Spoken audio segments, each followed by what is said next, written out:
ಆತ್ಮೀಯರೇ, ಅಲೆಗಳು ಅಪ್ಪಳಿಸಿ ನೆನಪುಗಳು ಮುತ್ತಿಕೊಳ್ಳುತ್ತಾ ಹೋದಾಗ ಘಟನೆಗಳು ಕಣ್ಣ ಮುಂದೆ ಹಾದು ಹೋಗುತ್ತವೆ. ಇದುವರೆಗೆ ಹೇಗೋ ನಡೆದು ಹೋಯಿತು. ಇನ್ನು ಮುಂದಾದರೂ ಶಾಂತಿ ನೆಮ್ಮದಿಯ ಜೀವನ ನಡೆಸಲು ಪ್ರಯತ್ನ ಪಡಬೇಕಾಗಿದೆ. ಶೀರ್ಷಿಕೆ ಕನ್ನಡ ಶಾಯರಿಯ ಒಂದು ಶೀರ್ಷಿಕೆ ನೆನಪಿನಲೆ.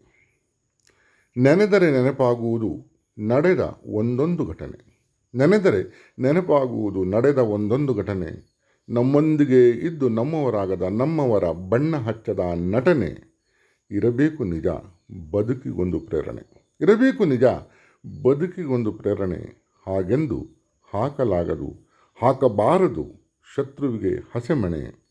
ನಮ್ಮ ಬದುಕು ಸಾಗಿಸುವುದು ನಮ್ಮೊಳಗೆ ಅವಿತಿರುವ ನಮ್ಮ ಗೆಳೆಯನ ಹೊಣೆ. ನಮ್ಮ ಬದುಕು ಸಾಗಿಸುವುದು ನಮ್ಮೊಳಗೆ ಅವಿತಿರುವ ನಮ್ಮ ಗೆಳೆಯನ ಹೊಣೆ. ನಮ್ಮನ್ನು ನಾವು ಪ್ರೀತಿಸುವುದು ಜಾಣ್ಮೆ. ಆತ್ಮೀಯರೇ, ನಮ್ಮನ್ನು ನಾವು ಪ್ರೀತಿಸುವುದು ಜಾಣ್ಮೆ. ನಮ್ಮನ್ನು ನಾವು ಪ್ರೀತಿಸುವುದು ಜಾಣ್ಮೆ. ಕೇಳಿದ್ದಕ್ಕೆ ಧನ್ಯವಾದ. ನಿಮ್ಮ ಮುಗ್ಧ ಬೇಗ್.